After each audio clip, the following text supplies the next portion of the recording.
하나님께서 오늘 우리 수요 저녁 예배 우리에게 주신 귀한 영의 양식은 요한계시록 8장 6절 7절. 요한계시록 8장 6절 7절. 우리 한 목소리로 합독하도록 하겠습니다. 일곱 나팔을 가진 일곱 천사가 나팔 불기를 준비하더라.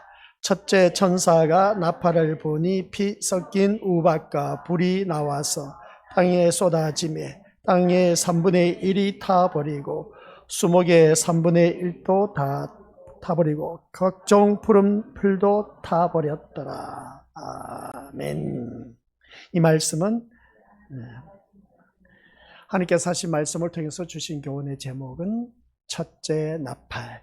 아버지 하나님 은혜 감사드립니다. 인의 재앙을 떼고 봤더니 또 아버지 하는 은혜 가운데 일곱째 인을 뗐을 때에 나팔 재앙이 또 주어진 것을 보게 됩니다. 오늘 첫째 나팔에 대해서 또 말씀을 들을 때에 이 첫째 나팔의 경고의 소리는 우리에게 어떻게 다가오는지 우리들의 심령 속에 새기게 하옵시고 여기에 대해서 우리 더욱더 아버지 한 은혜 가운데 껴있는 아버지 한 백성 되어서 주님 오신 그날 우리가 할렐루야 아멘으로 맞이할 수 있는 귀한 믿음의 자녀로 붙잡아 주옵소서. 감사를 드립니다. 듣는 귀가 열리게 하옵시고 보는 눈이 열리게 하여 주시사 하나님 하신 일을 보게 하옵소서. 입술로는 아버지 하나님 영광 드러내는 아버지 하나님의 찬양의 입술이 되게 하옵시고 복음을 전파하는 입술이 되게 하옵소서. 증인된 삶을 사는데 부족함이 없는 하나님의 자녀 되게 하옵소서.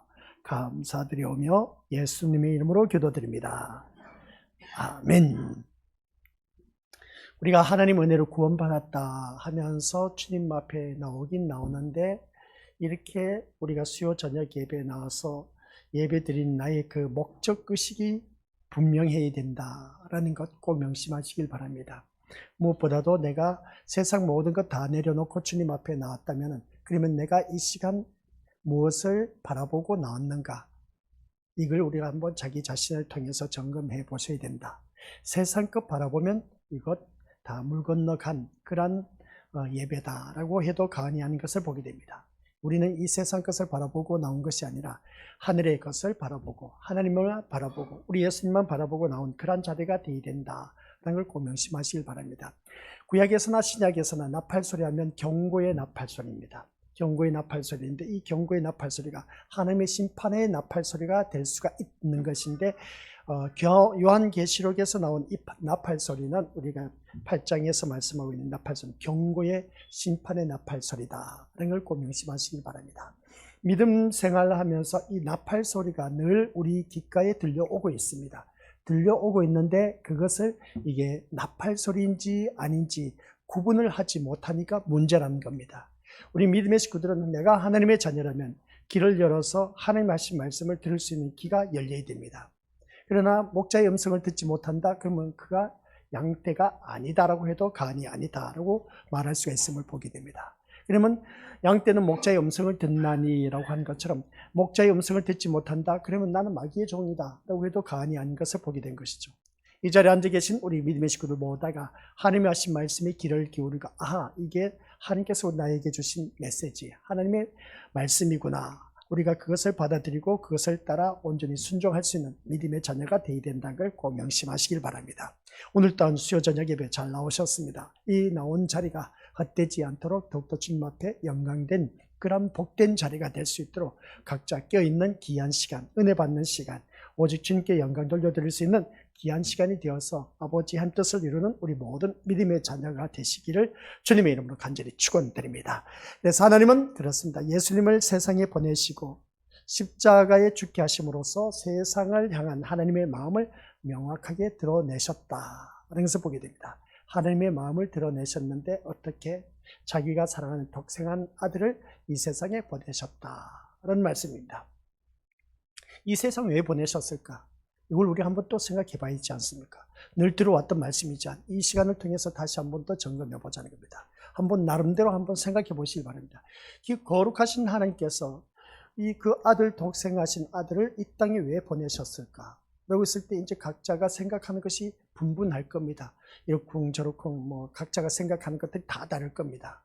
그러니까 다 다르지만 그런데 그 하나님께서 이 땅에 아들을 보내신 이유는 딱 한 가지, 인류를 너무나 사랑하기 때문에 이 땅에 인류를 구원하시기 위해서 아들을 보내셨다는 것이었습니다. 그런데 아들을 보냈는데 예수님의 십자가를 통해서 나타난 하나님의 마음, 이 십자가, 우리 미리 봤을 때 십자가를 통해서 나타난 하나님의 마음에는 지상에서 하나님이라는 신의 이름을 부르는 인간의 단체를 형성하거나 그 단체를 보존 유지하기 위한 하나님의 노력이 담겨져 있다라고 해도 과언이 아닌 것을 보게 됩니다. 그래서 하나님의 아들 이 땅에 보내셨을 때 하나님 아버지께서 그 아들이 내딛는 모든 발걸음마다 그냥 우리가 생각하는 것처럼 만사 형통 부유한 집에 태어나고 아실 곳 없이 마음껏 누릴 수 있도록 그런 곳으로 하나님께서 인도해 주셨으면 참 좋은데, 근데 하나님의 아들이신데 그런 길로 보내시지 않았다는 겁니다. 평탄한 길로 보내지 아니하셨다 하는 것을 보게 됩니다. 이런 그 모습 보면 하나님의 그 노력이 참 이 십자가 사건을 통해서 우리가 얼마나 노력한 것인가를 다시 한 번 더 깨닫게 된 것이죠. 마음이 미어 터진다는 것이죠. 쉽게 표현하면 내 자녀를 객지에 내보내놨는데 진짜 너무나 힘들게 어렵게 살아가고 있음을 보게 됩니다. 그걸 차마 눈 뜨고 못 봐. 그냥 차라리 너 그렇게 살 바에 넌 집으로 와라. 그러면 우리하고 같이 살자. 그러면 먹고 사는 것은 모든 문제 해결될 것이다. 그렇게 하신 부모님들 또한 있을 겁니다. 근데 그 자녀가 객지에 나가서 이런저런 고생하면서 애써 그냥 돈 버는 그 모습 보니까 부모의 마음은 누가 편하겠습니까? 그런 그 모습 볼 때 마음이 미어 터진다라고 표현할 수 있는 것인데, 바로 그런 뜻에서 하나님께서 이 땅에 아들을 보내셨는데 그 아들 그냥 잘 먹고 잘 살게 해주셨으면 얼마나 좋았을까. 근데 하나님께서는 그게 아니었습니다. 이 땅에 보내시면서 그 자체가 이미 십자가의 삶이었다 해도 과언이 아닌 것을 보게 되시죠. 그래서 하나님은 다만 독생자이신 아들을 세상에 보내시고 인간의 손에 의해서 비참하게 죽도록 내어버려 두신 그 마음을 알기를 원하신 것입니다 라고 했습니다. 그래서 오늘 이 자리에 앉아 계신 우리 믿음의 식구들 모두가 하나님은 다만 독생하신 예수 그리스도를 이 땅에 보내셨습니다. 그리고 어떤 인간의 손에 의해서 비참하게 죽도록 내어버려 두신 그 마음을 알기를 원하신다고 했는데, 그 마음을 우리가 얼마만큼 이해를 하느냐. 교회를 다니는 사람들마저도 하나님 아버지의 마음을 10분, 100분의 1000분, 만분의 1도, 수만분의 1도 우리가 헤아리지를 못하고 있다 해도 과언이 아닌 것을 보게 됩니다. 우리 교회 나오면 하나님 뭐라고 했습니까? 아버지라고 부릅니다. 하나님 아버지 하면서 어떻습니까? 나의 모든 것을 다 내려놓습니다. 그러면 하나님의 마음을 내가 얼마만큼 알고 있느냐가 참 중요한 것이죠. 그 하나님의 마음을 안다면 얼마나 좋을까. 그런데 세상은 뭡니까? 온통 하나님의 마음에 관심을 두기보다는 하나님이 인간의 마음을 알아주기만을 바라고 있다. 그래서 보게 됩니다. 하나님의 마음을 알기보다는 하나님 아시지 않습니까? 제 마음 좀 알아달라고. 그렇게 우리가 바라는 것들이 거의 다반사인 것이죠. 교회를 다니면서 하나님 마음을 알려고 하는 것이 아니라 오히려 하나님 제 마음, 제가 어떤 환경이 여건에 있는지 잘 아시지 않습니까? 제 마음의 소원 아시니까 이거 제발 좀 해결해 달라고 내 마음을 알기를 더 원하고 계시면서 이 자리에 놓은 우리 믿음의 식구들, 솔직히 말해서 그럴 겁니다. 하나님 마음을 알려고 이 자리에 나오신 분들보다는 내 마음 좀 알아달라고 하면서 주님 앞에 나온 심령들이 더 많다라는 그런 말입니다. 그러면 우리가 신앙생활을 하면서 어느 것이 맞을까? 하나님 마음을 알기를 원해서 나온 사람이 기특할까? 내 마음을 알아주기를 원해서 하나님 앞에 나온 것이 하나님 보시기에 기특할까? 그것은 우리 믿음의 식구들 각자가 나름대로 이제 판단해서 생각하시기 바랍니다. 하나님 보시기에 기특한 신앙생활을 해야 되지 않습니까? 그죠? 그런 것처럼 우리가 살아가는 모든 삶 속에서 어느 누구를 만나고 그렇습니다. 우리가 주님 앞에 나왔다 할지라도 그 주님 앞에 나온 나의 마음은 내 마음을 알아주기를 원해서 주님 앞에 나오기보다는 내가 하나님의 아들이 하나님의 마음을 알기를 사모하면서 나왔다면 하나님께서 얼마나 기뻐하실까. 그래서 아들을 십자가에 죽게 하시는 하나님 앞에서 사람들은 한결같이 뭐라고 했습니까? 이 십자가 앞에 나와서 자신의 꿈이니 비전이니 하면서 이것을 제발 좀 이루어 달라고 소원 성취하면서 날마다 주님 앞에 부르짖는 그 모습 보게 됩니다. 이러한 자들을 위해서 하나님께서 오늘 경고의 나팔을 불고 있습니다. 나팔 소리. 우리 미래부터 첫째 나팔 부는 게 바로 그겁니다. 우리가 주님 앞에 나왔지 않습니까? 오늘 말씀이 소론이자 본론이자 핵심이라고 해도 과언이 아닌 겁니다. 그러면서 이제 앞으로 이제 나팔 소리가 들려질 때 이 모든 말씀이 오늘 첫 번째 시간이기 때문에 나팔 소리는 첫째 나팔 소리가 이제 빵빵하면서 울려 퍼집니다. 울려 퍼지는데 이 경고의 나팔 소리가 울려 퍼지고 있는데 그 경고의 나팔 소리가 뭐냐라고 했을 때 십자가에 죽게 하신 하나님 앞에서 사람들은 한결같이 자신의 꿈이나 소원 성취, 자기가 바라는 비전 이런 꿈들을 주님 앞에 내어놓은 것을 보게 됩니다. 이것을 부르짖는 그러한 자들을 향해서 하나님께서 야야야야 그거 아니야. 나팔 소리 울려 퍼집니다. 제발 그런 기도 좀 그만하라는 겁니다. 이게 첫째 나팔 소리인 겁니다. 그러면 우리 믿음의 식구들 내가 왜 교회 나옵니까? 살다 보면 이런저런 어려움이 있어서 하나님 앞에 나와서 이 소원 성취 부르짖는 거 당연하지 않습니까? 그렇게 우리가 말할 수가 있음을 보게 됩니다. 당연한 거 맞습니다. 당연한 거 맞는데 근데 우리가 주님 앞에 나왔을 때 나의 소원 성취, 꿈, 비전 이런 것들을 아뢰면서 이것을 이루게 해달라 하는 이 모습을 볼 때 이게 바람직한 기도가 되지 못해서 그래서 이러한 자들을 위해서 하나님께서 첫째 나팔을 불고 있다로 한다면은 이건 도대체 우리가 신앙이 이제 갈등이 생기지 않습니까? 헷갈리지 않습니까? 내가 그러면 신앙생활 왜 하지? 내 인생 모든 문제 우리 주님께서 다 수고하고 무거운 진진자들아 다 내게라고 하고 내가 씻고 가볍게 해주겠다 한 그 말씀처럼 내 그 모든 무거운 짐을 주님 앞에 가지고 나왔는데 이걸 해결해 주실 이가 오직 예수님밖에 없는데 근데 이러한 것을 가지고 주님 앞에 나와서 부르짖는다? 이 부르짖는 모습이 잘못되었다. 그래서 첫째 나팔을 불고 있다는 겁니다.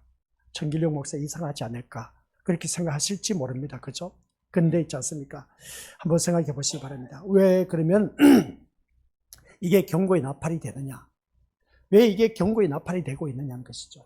내가 주님 앞에 나와서 부르짖는 것은 당연한 것인데 내 꿈, 소원, 성취 이루면서 나의 비전을 말하면서 하나님 이렇게 저렇게 해달라고 부르짖는 것은 지극히 당연한 건데 근데 나의 부르짖는 그 기도의 내용과 불신자들이 우상 앞에 가서 비나이다 하고 기도하는 모습과 똑같은 내용입니다. 그러면 우리가 그런 똑같은 자가 되어서는 안 된다는 것이죠. 그러면 우리는 어떻게 해야 될까? 이게 바로 우리에게 주어진 정신 차려. 너는 세상 사람들처럼 죽은 신 앞에 가서 비나이다 하는 그 기도하는 그 내용과 똑같으면 안 돼. 그런 기도하면 안 돼. 그 말인 겁니다. 경고의 나팔입니다. 그러니까 그런 기도하지 말라는 겁니다. 첫째 나팔이. 아시겠습니까? 그러면 여기서 우리가 왜 그럼 그러한 기도를 하지 말라고 하느냐? 여기서 우리가 말씀 나옵니다. 아들을 죽음에 내어버리신 하나님의 마음을 알고 산다는 것은 하나님의 마음을 알고 산다는 것은 하나님의 아들 독생하신 예수 그리스도를 이 땅에 보내신데 그 아들 죽음에 내어버리신 하나님의 마음을 알고 우리가 주님 앞에 나왔다면 과연 하나님 앞에서 우리들의 꿈이나 비전이라는 것을 내어놓을 수 있겠느냐는 겁니다. 그 말인 겁니다. 한번 우리 이제 논리적으로 따지자는 것이죠. 논리적으로. 이치적으로 따져서 우리 미디어로 한번 생각해 보자는 겁니다. 내가 너희들 구원하기 위해서 인류를 구원하기 위해서 내 아들을 보냈는데 너 내 마음 아느냐? 내 아들을 보냈는데 너희들은 죽였지 않느냐? 하나님의 마음입니다. 그죠? 그럼 그 하나님의 마음을 우리가 얼마만큼 알고 있느냐는 것이죠. 하나님의 마음을 알고 산다면 우리가 주님 앞에 나왔을 때 과연 그러면 이 나의 꿈이나 비전이나 나의 소원 성취를 위해서 우리가 주님 앞에 기도할 수 있겠느냐는 겁니다. 솔직히 말해서. 너무하지 않습니까? 그죠?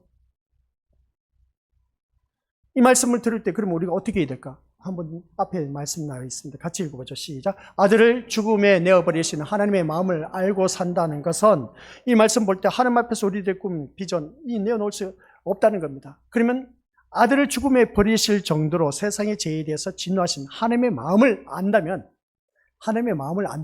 우리 것들 오직 나는 죄인이라는 겁니다. 이 고백이 나와야 되는 것이죠. 나는 죄인입니다. 주님 앞에 나와서 내 꿈과 비전, 소원 성취를 위해서 부르짖는 기도보다는 아들을 죽음에 내어버리실 정도로 세상의 죄에 대해서 하나님이 진노하신 그 마음을 아신다면 하나님 아버지 그렇습니다. 저는 죽어 마땅할 죄인입니다. 예수님이 죽는 그 십자가의 형에 내가 바로 죽어야 할 이런 고백이 나와야 나는 죽어야 할 죄인입니다 하면서 이런 고백이 나온 것, 이런 고백이 나온 사람이 진짜 백의 신자 아닙니까? 이렇게 하나님의 마음을 알고 살아가는 그 사람이 참 신자이고 하나님의 자녀라는 겁니다. 내가 하나님의 자녀라고 하면서 하나님의 참신자가 되기를 원한다고 하면서 우리 믿음의 식구들 주님 앞에 나와서 나는 죄인입니다 이런 고백하기보다는 우리 고수들 다들 본인이 잘 알고 있지 않습니까? 주님 앞에 나왔을 때 호간날 부르짖는 것이라고는 이 땅의 것만 구하고 있습니다. 소원 성취, 나의 비전, 꿈, 그리고 또 내 모든 것들을 이루기 위해서 주님 앞에 나와서 부르짖는 그 기도의 내용을 바라보니까 나는 죄인임이라고 그 고백이라는 것을 찾아볼 수가 없어. 내가 왜 죄인이야? 나는 떳떳하게 정직하게 깨끗하게 진실되게 잘 살았는데 윤리도덕적으로 생각하면 그럴 수가 있다고 하지만은 그러나 하나님 말씀을 펼쳐놓고 나면은 진짜 그렇습니다. 오늘 이 말씀만 가지고도 그렇습니다. 하나님 아버지 앞에 나와서 우리가 부르짖는다 할지라도 주님 앞에 나와서 기도하는 우리들의 모습 볼 때 그러면 아들을 내어놓을 정도로 아니 그 죽음 앞에 버리실 정도로 세상의 죄에 대해서 하나님께서 진노하고 계시는데 진노하신 그 하나님 앞에 나와서 내가 과연 무슨 기도를 할 수 있을까? 한번 생각해 보자는 겁니다. 사랑의 하나님이라고 했는데 이제는 계시록에서 보니까 진노의 하나님이시다. 그러니까 우리가 정말 정신 챙겨서 제대로 된 신앙생활을 해야 된다 하니까 이제 사랑의 하나님은 이제 듣지 못하겠네. 그러니까 그 하나님의 사랑이 어떤 하나님이신가를 제대로 깨닫자는 겁니다. 하나님의 사랑은, 하나님 아버지의 사랑은 아들을 이 땅에 보내신 것이었습니다. 아들을 보냈더니 그 아들을 죽게 했습니다. 아버지의 마음은 어떻게 했습니까? 내 아들을 보냈는데 이 인간들이 내 아들을 죽였네. 여기에 대해서 우리 믿음의 모습들 어느 누구든지 진짜 자기 아들을 죽인 그 사람을 향해서 억한 감정 갖지 않는 사람 누가 있겠냐는 겁니다. 그런데 우리나라의 그 아주 유명한 손양원 목사님 있지 않습니까? 자기 아들을 죽인 그 남자를 어떻게 했습니까? 자기의 양아들로 삼았다는 사실. 참 대단하지 않습니까?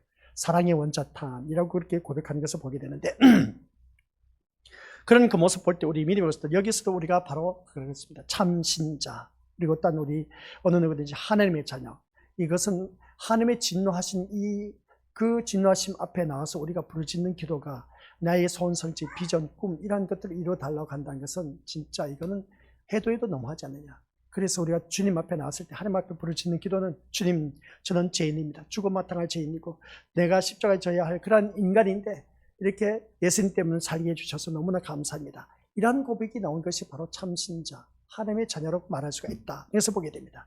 그러면 좋습니다. 그러면 이제 좀 더 그 아들이 이 땅에 오셨습니다. 이 땅에 오셔서 십자가에 못 박혀 돌아가실 때 엘리 엘리 라마 사박다니 하면서 뭐라고 했습니까? 이 말씀은 나의 하나님 어찌하여 나를 버리셨나이까? 예수님의 이 외침이 곧 우리의 외침이어야 한다는 것입니다. 왜 예수님이 하나님으로부터 버림을 받아야 되겠냐는 것입니다. 우리가 오히려 하나님으로부터 버림을 받은 그런 인간이 되어야 되는데 근데 예수님께서 우리의 인간 모든 죄를 다 짊어지시고 나의 하나님 어찌하여 나를 버리셨나이까? 네 번째 십자가상에서 하신 말씀이지 않습니까? 이게 바로 오늘 우리들이 외침이 되어야 되는데 우리가 하나님으로부터 버림을 받아 십자가에 달려 죽어야 할 그런 죄인이었는데 그래서 우리의 외침을 주님이 대신 지신 그 십자가의 현장에서 우리의 축복과 평안을 꿈꾸고 있다면 주님의 외침에 대해서 무엇이라고 말할 수가 있겠느냐는 겁니다. 그러한 자들을 향해서 경고의 나팔을 불고 있다는 것입니다. 그러니까 우리 믿음의 식구들 이 예배 시간 계시록 말씀을 듣다 보면 맥 빠지는 소리 많이 듣는다고 했지 않습니까? 진짜 풀 죽이는 그런 소리가 더욱더 많을 수밖에 없다는 것을 보게 됩니다. 주님 앞에 나왔을 때 이렇게 오늘 수요 저녁 예배 또한 얼마나 귀한 자리 나왔는지 몰라. 근데 주님 앞에 나와서 이 세상 것 구하지 말라고 하니 나의 소원 성취, 나의 뜻, 나의 비전, 나의 꿈 이러한 것을 기도한 그런 모습 볼 때 이게 바로 경고의 나팔이다. 그런 기도하지 말라 하니까 이거 우리 완전 기대한 것만큼 모든 것을 다 꺾어버리지 않습니까? 참 도대체 어떻게 신앙생활 하란 말인지 이해가 안 될 겁니다. 근데 어찌하겠습니까? 이 말씀을 보니까 주님의 이 외침을 통해서 우리 믿음의 식구들 모두가 그 주님이 나의 대신 십자가의 그 현장에서 우리의 축복과 평안을 꿈꾸면서 우리가 주님 앞에 나와서 외친다면 우리가 뭐라고 말할 게 있느냐는 것입니다. 바로 그겁니다. 우리가 아들을 죽게 하신 그 하나님의 마음을 아시느냐는 겁니다. 아들을 죽게 하시는 그 하나님의 마음을 아시냐는 것이죠. 이미 하나님은 아들을 이 세상에 보내면 인류가 반드시 이 인간들이 내 아들을 죽일 것은 뻔한 것인데 근데 그 하나님의 마음을 알고 계시냐는 겁니다. 아들을 십자가에 달리게 하신 하나님 앞에서 우리가 무엇을 내놓을 수 있겠느냐는 겁니다. 교회 부흥 업적을 위해서 어떻습니까? 우리 교회 부흥하게 해달라. 돈 많이 가지고 하나님의 축복이라 하면서 자신만의 하나님의 사랑을 받은 것처럼 그냥 우리가 이게 바로 신앙이라고 말할 수 있겠냐는 겁니다. 내 자녀 좋은 직장에 들어갔어. 또한 출세했다. 내 자녀 좋은 대학에 들어갔다. 하는 사업이 잘 됐다. 이렇게 이게 자기의 신앙이라고 우리가 말할 수 있겠냐는 겁니다. 하나님의 축복이라고 하면서 나는 이렇게 하나님을 믿어서 복 받았습니다 하고 그렇게 고백하는 분들 많이 있음을 보게 됩니다. 그럼 그런 고백도 하지 말란 말인가? 아이고 참 교회 다니는 사람 도대체 어찌 하란 말인지 모르겠다고. 청길영 목사는 왜 저런 말씀만 하는지 모르겠다고. 근데 제가 논리적으로 원리 원칙을 말하고 있지 않습니까? 우리가 아들을 죽게 하시는 하나님의 마음을 아느냐는 겁니다. 십자가에 달리게 하신 그 하나님 앞에서 우리가 무엇을 내어놓고 기도하고 부르짖을 수가 있겠냐는 겁니다. 그리고 또 제가 말씀드렸지 않습니까? 예수님은 십자가에서 고통을 당하고 계시고 있는데 우리 죄 때문에 십자가 못 박혀 돌아가셨는데 그 고통스러운 그 예수님 앞에 나와서 이런저런 나의 소원 성취 이루게 해달라. 우리 교회 부흥하게 해달라. 돈 많이 벌어서 사업 성공하게 해달라. 내 자녀 출산하게 해달라. 우리 가정 화목하게 해달라. 이런 기도가 과연 우리들이 신앙이라고 말할 수가 있을까? 말할 수 있을까? 우리 미리로서 한번 생각해 보자는 겁니다. 아니 적나라하게 한번 까벌리고 한번 우리가 생각해 보자는 겁니다. 오픈해놓고 한번 생각해 보자는 겁니다.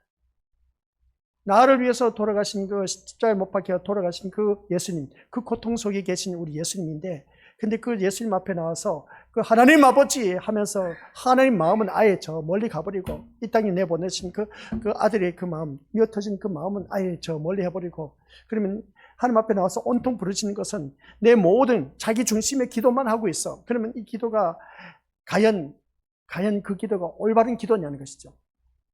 그래서 첫째 나팔 소리가 울려 퍼지는 것이 그것 때문에 울려 퍼지고 있습니다. 너희 기도의 그 모든 생각하고 있는 개념을 다 떨쳐버리는 겁니다. 그걸 위해서 첫째 나팔 소리가 울려 퍼지고 있다는 사실입니다. 이걸 모르면 이거 진짜 기죽이는 말씀이고 이거 도대체 어떻게 하란 말인지 모르겠다고. 그러면 내가 교회를 다녀야 될까 말아야 될까 하면서 갈등의 연속이 있음을 보게 됩니다. 근데 어찌하겠습니까? 이게 갈등입니다. 갈등 없이 이 말씀을 듣는다는 것은 이상한 것이죠. 아예 그냥 말씀에 대해서 포기한 상태라고 말을 해도 과언이 아닌 겁니다. 근데 하나님의 말씀은 그게 아니라는 겁니다. 첫째 나팔 부는 이유가 너희들 아느냐? 너희들 부르짖는 게 지금 잘못되었다. 이걸 말하고 있습니다. 이걸 말하고 있는데 근데 우리는 온통 그것만 가지고 기도하고 있어. 그것만 가지고 기도하고 있다 보니까 하나님께서 천사를 보내서 어떤 첫째 나팔 든 천사가 부는 겁니다. 너희 기도부터 뜯어 고쳐라. 그 내용입니다.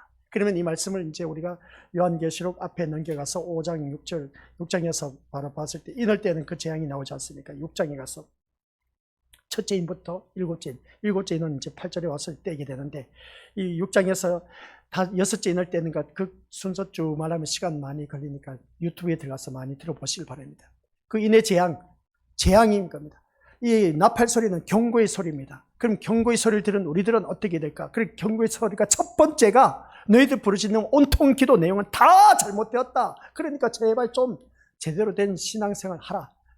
내 마음을 안다면은 너가 하나님 아버지의 마음을 안다면 그 하나님 마음을 안다면 너가 과연 그런 그 제목을 가지고 나와서 부르짖을 수 있겠느냐 하는 것입니다. 부르짖을 수 있는 자신감이 있으면 부르짖으라는 것이죠. 어찌하겠습니까? 자기 신앙이니까. 근데 경고의 나팔 첫 번째 나팔 소리가 바로 그겁니다. 아들을 죽게 하신 하나님의 마음을 아신다면 우리가 과연 그러한 기도를 할 수가 있을까라는 것을 보게 되는데 이것은 바로 그겁니다. 하나님의 마음을 보지 못하게 만드는 이 사단의 속임수입니다. 수작입니다. 하나님의 마음을 모르게 하는, 그러니까 하나님의 마음을 보지 못하도록 어떠합니까? 속임수로, 수작으로 우리에게 그러한 기도를 둔갑시켜서 우리에게 부르짖게 하는 것이죠. 하나님의 마음을 안다면 우리는 이런 기도를 할 수가 있다 없다? 못한다는 것이죠. 하나님의 마음을 보지 못하는 자는 친자도 아니며 자녀라고도 말할 수가 없습니다. 이렇게 말하니까 하나님 마음을 그러면 나 지금까지 몰랐네.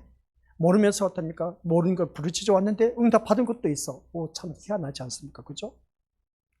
자, 그러면 아주 쉬운 예로 우리 믿음의 식구들에게 말씀드리도록 하겠습니다. 하나님의 마음을 알아보지 못하고 허구한 어떻습니까? 이러한 것을 보면 하나님의 마음을 알아보지 못한다 하니까 이건 자녀도 아니고 신자도 아니라 하니까 한번 생각해 보자는 겁니다. 내 뱃속으로 낳은 새끼 한번 생각해 보자는 겁니다. 내 자녀를 생각해 보자는 겁니다.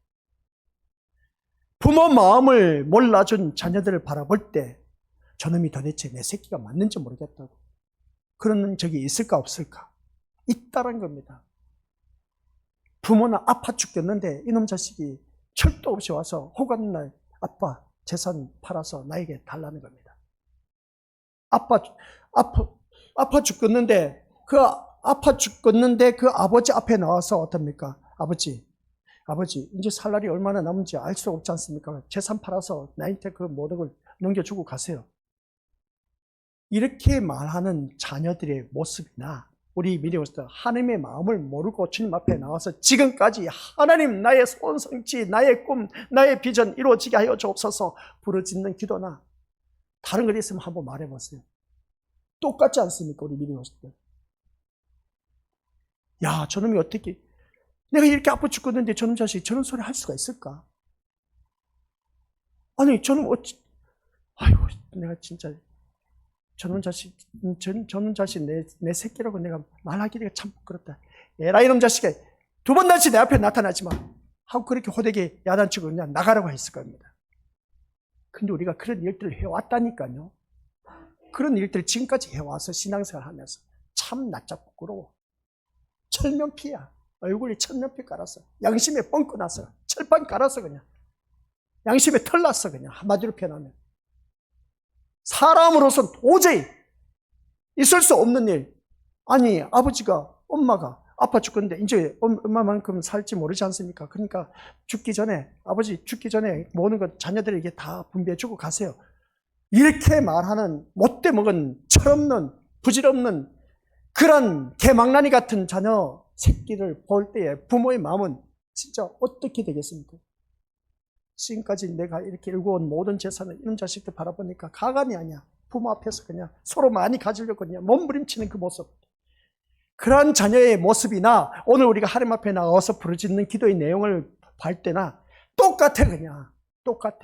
하나님의 마음을 전혀 알아보지도 못하고 알아주지도 못하고 그냥 어떻습니까? 하나님 앞에 나오면 부르짖으면 다 응답해 주신다 하니까 그냥 그렇게 부르짖는다. 그렇게 생각하시는 분들 많이 있음을 보게 됩니다. 그래서 나는 이 하나님을 믿어서 이렇게 내 사업이 성공했다, 내 자녀가 출세했다, 좋은 직장에 들어갔다, 하는 일들마다 형통했다, 이게 나의 신앙이라고 고백하는 그 모습을 바라볼 때에 그게 과연 하나님의 마음을 알아준 신앙의 고백일까? 우리 한번 생각해 보자는 겁니다. 그럼 그런 말도 하지 말란 말인가? 진짜 헷갈리는 내용이 너무나 많아, 그죠? 근데 너무나 많지만은 이런 기도를 하는 것 자체가 첫째 나팔 소리가 울려 퍼지는 겁니다. 그런 기도 이제 그만. 아야 알지 않냐? 이제 예를 들었지 않습니까? 자녀가 내 부모가 아파 죽겠는데 이거 재산 정리해서 우리한테 분배해주고 아버지 이 세상 떠나가야 되지 않겠습니까? 야 진짜 인간도 아니야. 이건 자녀 새끼도 아니야. 근데 있지 않습니까? 우리 미래모습들 기억하시기 바랍니다. 씹는 대로 거두어요. 그렇게 말한 자녀 새끼들은 잘 될 일이 없어. 잘 될 일이 없어. 그러니까 우리 믿음의 식구들께서도 그럼 이 말이 무슨 말입니까? 이러한 기도를 했을 때 주님 앞에 나와서 부르짖는 기도, 자녀들 잘 될 일이 있다 없다? 아니 어떤 자녀, 하나님 자녀는 잘 되고 어떤 자녀는 못되게 했네? 그러면 내가 이러한 기도를 했기 때문에 못된 기도를 했기 때문에 잘못되어서 이렇게 내가 못 살게 하나? 아니 교회 다니면서 왜 다른 사람은 잘 되고 형통하고 모든 일들마다 걸림돌이 없이 그냥 그렇게 만사히 형통한지 몰라. 이렇게 또 우리가 생각할 수가 있음을 보게 됩니다. 그러니까 우리 믿음의 식구들은 이 말씀을 들을 때에 우리가 잘 귀를 기울여야 됩니다. 잘 귀를 기울여야 되는데 그 밑바탕에 흐르는 근본 취지의 뜻을 알고 우리가 하나님 앞에 부르짖자 그 말씀인 겁니다. 그것도 모르고 그냥 밑도 끝도 없이 그냥 이것저것 내놔라 해서 될 일이 아니란 겁니다. 어제 우리가 말씀 지나간 주일 오전 말씀드렸지 않습니까? 천사의 손에 받들려서 하나님 전에 올려놨다고 했지 않습니까? 우리 기도가 하나님 전에 올라가려면 어떤 기도가 상납되는지 들었지 않습니까? 그게 무슨 기도이겠습니까? 땅의 것을 구했습니까? 육신의 것을 구했습니까? 그건 아예 올라가지도 못해. 아시겠습니까? 하늘에 올라갈 수 있는 기도는 하늘의 것을 구한 거, 육의 것이 아닌 영의 것을 구한 것, 위의 것을 구한 것이 하나님 전에 연락되는 것이지 땅의 것은 연락되지도 않습니다. 우리 믿음의 것들. 근데 목사님 희한하게 누구는 예수님 잘 믿어서 사업 성공해서 이렇게 저렇게 우리가 간증하는 모습을 보게 되는데요. 우리 믿음의 것도 그런 것에 속아 넘어가지 마시기 바랍니다. 그게 뭐라고요? 바로 하나님 아버지의 마음을 알아보지 못하도록 다 사단의 속임수, 장난이라고 말을 해도 가언이 아니다. 그런 내용입니다. 그러면 모든 것이 다 그러면 성공하고 잘 나가는 것은 다 사단의 속임수이네, 수작이 있겠네. 그렇게 표현할 수가 있을지 모릅니다. 그죠? 그러면 그것을 우리가 어떻게 받아쳐야 되냐는 겁니다. 잘 되었을 때, 그러면 하나님, 이게 다 하나님 뜻이고, 하나님 영광이고, 하나님 은혜라고 그렇게 고백을 하는데, 그러면 이것을 우리가 어떻게 표현을 해야 되느냐는 것이죠. 참 애매하지 않습니까? 그죠? 이 애매한 우리들의 모습 속에서, 그래서 제가 말씀드리고자 하는 것은, 그러면 하나님은 사랑이시라고 했는데, 그 사랑을 우리가 너무나 사랑해서 아들을 보내셨는데, 아들을 보냈는데 사람이 이제 예수님을 십자가에 못 박게 했습니다. 그 고통받는 그 예수님 앞에 나와서 부르짖는 그 자녀의 모습, 하나님 부르면서 어떤 하나님 아버지 하면서 부르짖는 그 기도의 내용을 바라볼 때, 하나님의 마음을 아는 사람이라면 내가 이 세상 것을 두고 기도할 수가 있을까? 그래서 하박국 선지자가 뭐라고 했습니까? 포도나무에 열매가 없어도, 우리의 소가 없어도, 외양간에 양이 없어도, 우리 미래오스들 나는 여호와로 말미암아 구원의 하나님으로 말미암아 기뻐하고 즐거워한다고 했습니다. 그런 고백으로 우리가 살아갈 수 있겠느냐는 겁니다. 그런 고백이면 얼마나 좋겠습니까? 그게 바로 하나님의 마음을 아는 자의 고백인 겁니다. 그런데 우리는 조금만 못되어도 하나님 앞에 원망불평하지 않습니까? 네, 형편이 왜 이런지 모르겠다고 원망불평하지 않습니까?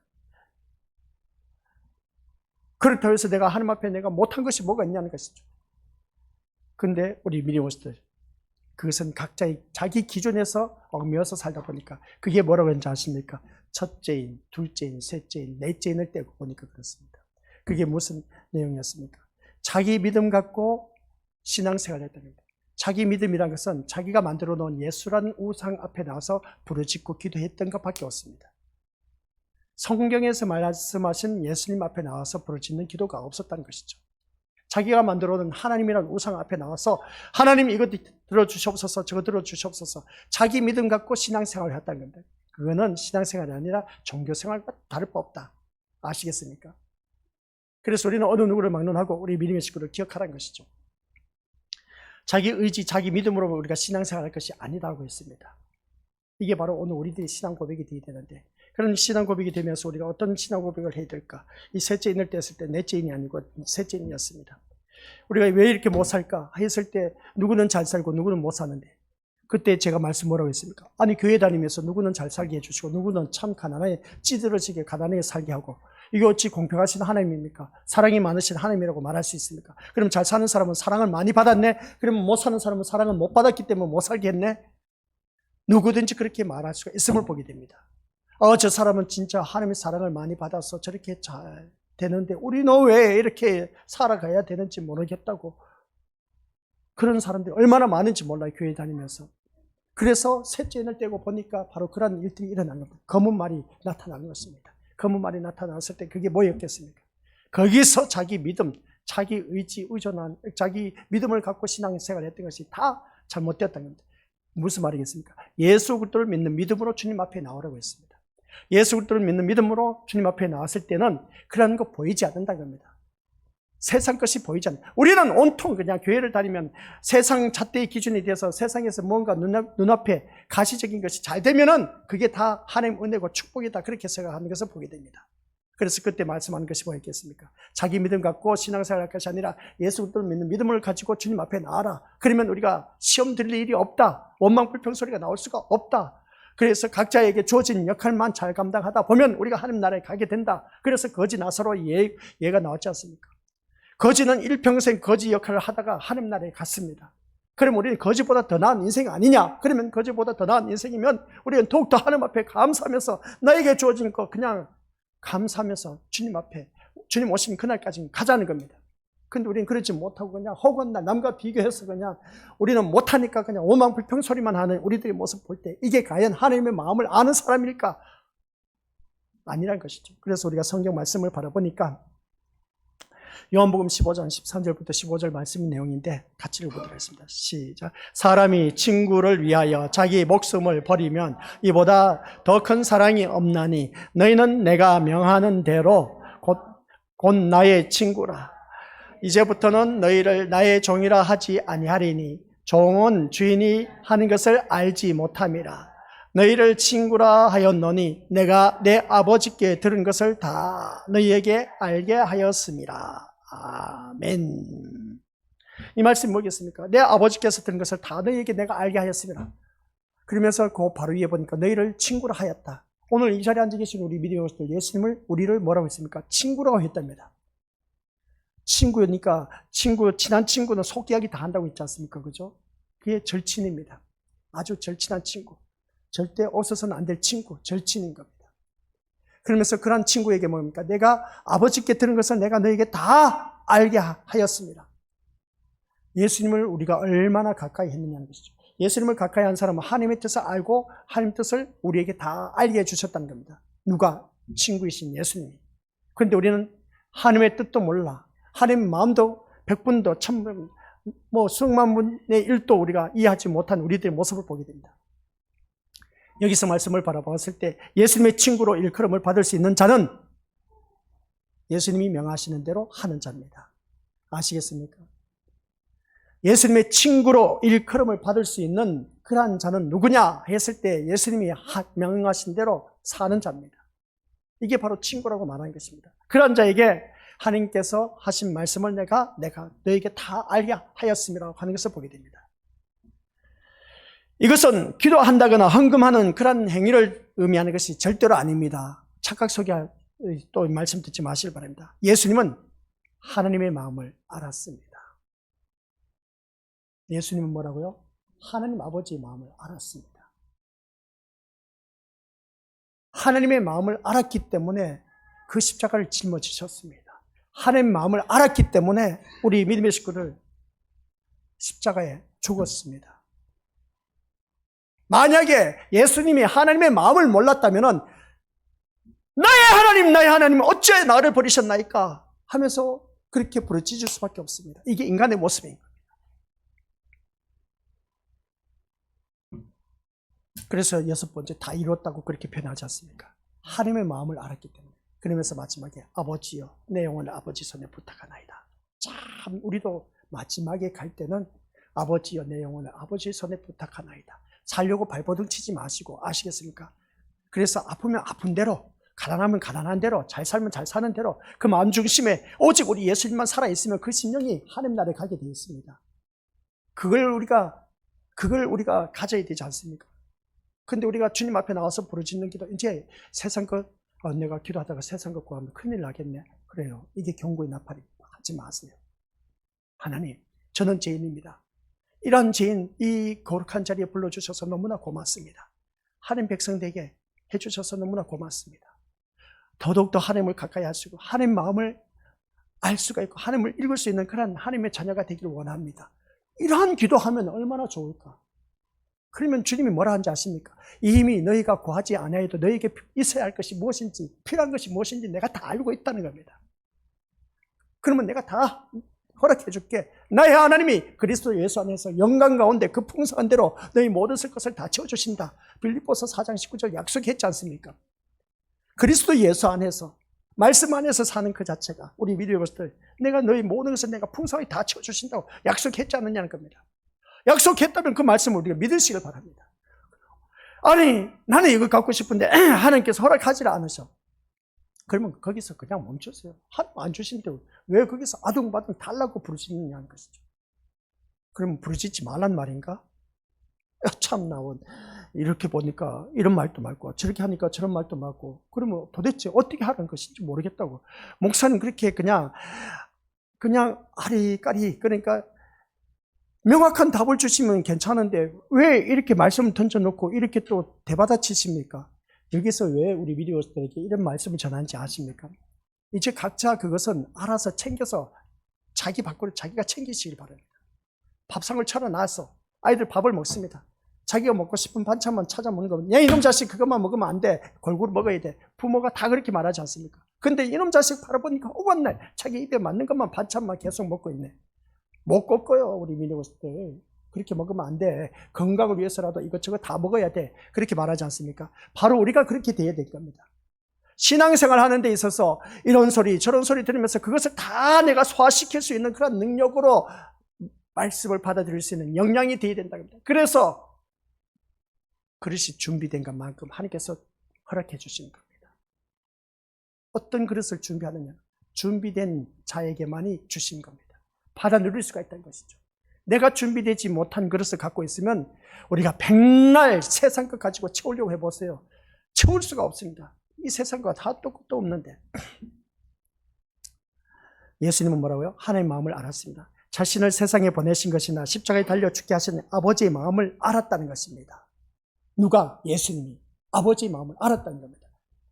아버지의 마음을 알았기 때문에 예수님이 불순종한 거 봤습니까?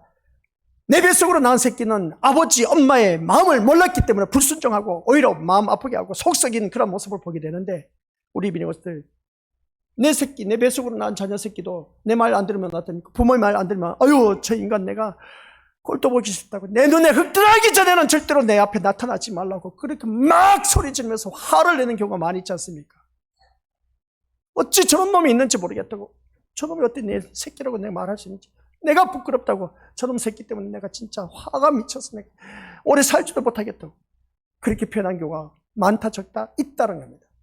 이러한 모습이 바로 누구냐면 이 자리에 앉아있는 우리 믿음의 식구들이라는 겁니다. 하나님의 마음은 조금도 이해도 하지 않고 그냥 무조건 주님 앞에 나와서 내 마음 속 포문을 열었지 않습니까? 내 마음 알아주기를 원하는 그런 나의 모습이지 않는가. 이게 그래서 이걸 모르는 그런 자들을 위해서 첫째 나팔 소리가 이렇게 나오게 됐습니다. 이게 경고야. 이런 기도 이제 그만하라는 겁니다.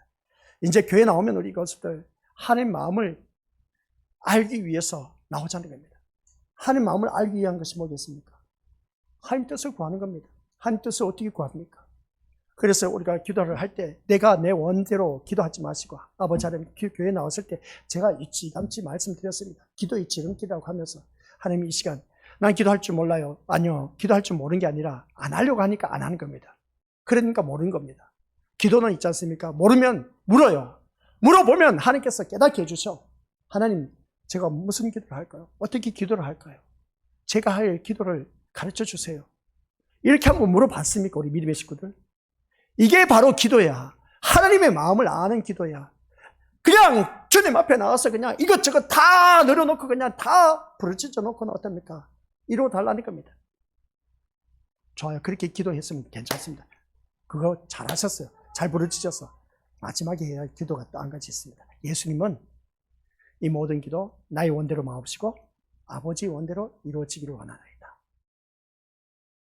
이런 기도를 하면 됩니다. 괜찮아. 그냥 세상 것 다 구해도 괜찮아. 그러나 아버지 하나님 이 모든 것 제가 부르짖은 것 세상 것인 것 하나님 다 아시죠? 그러나 이 모든 것이 다 하나님 뜻대로 이루어지기를 원하나이다. 그렇게 기도하면 돼요. 괜찮아.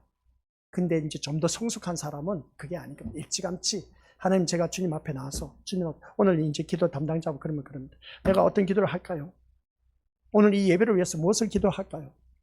그럼 우리 성도들 마음은 어떤지 한번 물어보고 그러면 우리 교회 성도들이 말씀 듣는 게 어떻게 기도할까요? 물어보면서 먼저 기도 준비가 바로 그러는 겁니다. 하나님 앞에 물어보면서 자기 자신을 점검하면서 그래서 나와서 예배 드린 겁니다. 유튜브에 들어가니까 그런 내용이 있습니다. 기도 내용을 적어서 하는 것은 이게 사단의 조작이다. 그렇게 표현한 경우가 보게 됩니다. 참 멋진 말을 했어요. 우리 교회는 그렇게 적어서 할 필요가 없어요. 있는 그대로 그냥 기도해요. 이런 모습 볼 때, 그게 어떻게 사단의 조작이라고 할 수 있다. 아니, 기도하는데도 준비가 있지 않습니까? 그 준비하는 모습 볼 때 하나님께서 응답해 주시지 않습니까? 그렇게 하는데, 각자 목회자의 스타일이 있죠. 스타일이 있는데, 아무튼, 저는 그 유튜브에 그 분 말씀한 게 같은 공감을 갖습니다. 하나님 앞에 물어서 기도하는 거, 죽을 필요 뭐가 있겠냐는 것이죠. 그냥 사람 의식할 것도 없습니다. 그냥 주신 대로 그냥 하나님 앞에 부르짖는 그 기도하는 것이 얼마나 좋은지 몰라요. 여기서 우리 것을 기억하시길 바랍니다. 예수님은 하나님의 마음을 알았기 때문에 그 마음에 순종을 했습니다. 자녀가 또 예를 들게요. 부모의 마음을 알게 되면 부모의 마음을 알게 되면, 자녀가 부모의 마음을 알게 되면 순종할까요? 불순종할까요? 순종할까요? 불순종할까요?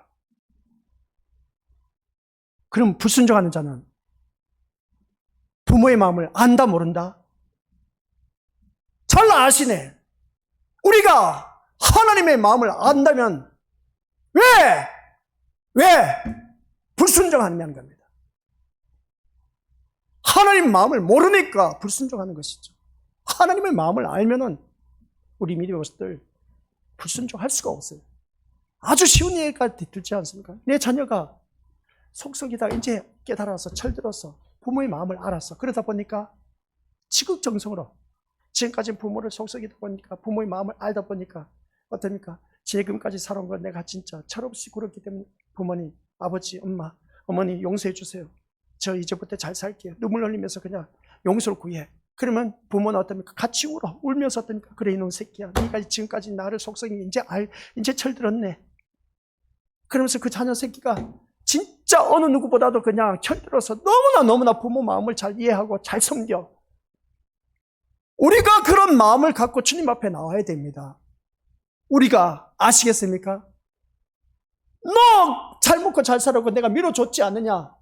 근데 너는 왜 허구한 그 모양 굿거리냐? 하나님이 우리 자녀를 밀어줬을 때 그러지 않습니까? 왜 내가 너 그렇게 잘 되라고 밀어줬는데 너는 왜 그렇게 못 사냐? 왜 그렇게 그 모양 굿거리냐? 하나님께서는 우리에게 다 허락해 주셨어요. 다 허락해 주셨고 밀어주셨습니다. 보태주시고 또 할 수 있는 대로 다 해주셨습니다. 허구한 그 모양 굿거리야 그냥 한마디로 표현해서. 하나님의 마음을 안다면 예수님이 바로 그였습니다. 하나님 아버지의 마음을 알다 보니까 죽기까지 복종했습니다. 우리 믿음의 식구들, 우리도 그렇게 살아가셔야 됩니다. 아시겠습니까? 죽기까지 복종하셔야 돼요. 순종이 아닌 죽기까지 복종입니다. 순종은 자발적이지만 복종은 하기 싫은데도 해야 돼요. 그게 복종인 겁니다. 맹종은 이것도 저것도 모르는 사람이 맹종인 것이고, 그러나 순종은 내가 알기 때문에 그 은혜를 알기 때문에 그냥 순종해. 근데 복종이야. 우리 예수님은 하나님의 마음을 알았기 때문에 가타부타 이유가 없었어. 근데 예수님도 참 인간적으로 기도를 했습니다. 아버지 할만하시거든. 이 잔을 내게서 옮겨달라고 했습니다. 인간적인 모습이지 않습니까? 진짜 나 이 잔 십자가 지기 싫다는 겁니다. 한마디로 표현해서. 근데 나의 원대로 마옵시고 아버지 뜻대로 이루어지기를 원하나이다. 그렇게 기도한 것을 보게 됩니다. 그랬더니 아버지 뜻이었어. 십자가 너가 져야 된다는 것이. 좋습니다. 죽기까지 복종을 했다고 했습니다. 그러면 우리도 그렇게 해야 되지 않느냐는 겁니다. 예수님의 친구는 예수님이 알고 계시는 하나님의 마음을 아는 자를 말하고 있습니다. 우리는 누구의 친구라고요? 예수님의 친구입니다. 예수님의 친구는 하나님의 마음을 아는 자들입니다. 오늘 이 자리에 앉아 계신 우리 것들, 예수 나의 친구, 입으로만 고백하지 마시고 예수님이 나의 친구라면 친구가 되신 그 아버지의 마음을 아는 자가 되어야 됩니다. 하나님 아버지의 마음을 아는 자가 되었을 때 우리는 철들었다고 고백하지 않습니까? 내 자녀 새끼가 철들어서 이제 부모의 마음을 알다 보니까 속속을 썩이지 않아. 그럼 우리도 이제 제발 좀 하나님 마음 속썩이지 마시기 바랍니다. 이게 경고의 나팔 첫째입니다. 그리고 아직도 멀었지만은 많이 남았지만 우리 믿음의 식구들 기억하시기 바랍니다. 그래서 요한복음 15장 15절 뭐라고 하느냐? 시작. 내가 내 아버지께 들은 것을 다 너희에게 알게 하였습니다. 이 말씀 요한복음 15장 15절에도 나와 있습니다. 아시겠습니까? 우리 이미 읽었지만은 내가 내 아버지께 들은 것을 다 너희에게 알게 해주겠다. 넌 친구니까. 그러니까 우리가 친구인 예수님을 제대로 알고 있다면, 예수님 진짜 나의 친구라면 아버지께 들은 것을 나에게 다 말씀해 주신답니다. 예수님은 자기 백성에게 하나님의 마음을 알게 하셔서 친구로 일컬으신 것을 보게 됩니다. 그래서 오늘 이 자리에 앉아 계신 것들, 예수님의 친구는 예수님을 이용하거나 예수님의 덕을 보거나 예수님 때문에 한 미쳐 잡아보겠다라는 그런 심보로 교회 다니지 마시길 바랍니다. 진짜 부탁하고 싶어요. 이게 첫 번째 경고의 나팔 내용입니다. 아시겠습니까? 내가 예수를 잘 믿으면 내 자녀 잘 되겠지. 좋은 직장 들어가겠지. 그리고 사업 성공하겠지. 우리 가정 화목하겠지. 작은 천국 이루겠지. 예수님 이용해서 우리 믿음들 그런 것 바라보지 마시길 바랍니다. 예수님 댁에 어떤 혜택을 누리려는 것이 아니라 예수님이 알게 하신 하나님의 마음이 어떤 것인가에 그게 우리가 관심을 두고 그래서 가치를 보도록 하겠습니다. 하나님 마음에 순종하기 위해 시작. 하나님 마음에 순종하기 위해서 살아가는 사람이 예수님의 친구는 뭐라고요? 하나님의 마음을 순종하는 자. 하나님 마음에 순종하기 위해서 살아가는 사람. 그 사람이 예수님의 친구입니다. 그죠? 예수님 나의 친구가 되신 예수님, 내 소원 친구인 돼서 말할 것이 아니라 하나님 마음에 순종하기 위해서 살아가는 사람이 우리 것들 예수님의 친구라고 하는 것을 보게 됩니다. 그러면 오늘 이 자리에 앉아 계시는 것은 아까 마지막 클라이막스로 자녀가 부모의 마음을 알면 순종한다, 불순종한다? 순종하게 되어 있습니다. 그럼 우리는 하나님 마음을 안다면 순종하시기 바랍니다. 하나님 말씀을 그저 순종하는 길밖에 없습니다. 그게 바로 예수님의 친구입니다. 친구 되신 예수님이 기뻐하십니다. 기뻐하시면 우리 심령 속에 내주하고 계신 성령 하나님께서 같이 춤을 추십니다. 그게 바로 성령 충만입니다. 성령 충만한 사람은 누군지 아십니까? 말씀에 순종하는 사람입니다. 아버지 하나님 은혜 감사드립니다. 자녀가 부모의 마음을 알면 순종하게 되어 있다라는 사실. 몰랐기 때문에 불순종했습니다. 그러나 철들고 나서 깨닫고 나서는 부모의 마음을 알았기 때문에 너무나 부모의 마음을 알기 때문에 필요한 것 다 알고 챙겨주는 그 모습을 보게 됩니다. 우리가 하나님의 마음을 안다면 순종해야 되는데 근데 우리는 하나님 말씀에 그저 불순종만 하고 있으니 철없는 하나님의 자녀, 하나님의 속은 타들어가는 것을 보게 됩니다. 그러함에도 불구하고 아직도 여전히 하나님의 자녀라고 인쳐주셔서 이 자리에 앉혀놓으시고 하나님을 알아가게 하신 우리 주님 너무나 고맙습니다. 감사합니다. 오직 예수님밖에 없습니다. 우리 예수님 때문에 천국 가게 해주셔서 하나님 아버지 너무나 고맙습니다. 예수님으로 인해서 더욱더 우리가 믿음 생활 잘해서 다 천국에 이룰 수 있도록 이 자리에 머리 숙인 귀한 심령들 하나님의 마음을 좀 이해하며 또 하나님의 마음을 알아가는 자가 되어서 진짜 백이 친구이신 예수님과 함께 영원토록 살 수 있도록 성령 하나님께서 도와주옵소서. 예수님의 이름으로 기도드립니다. 아멘.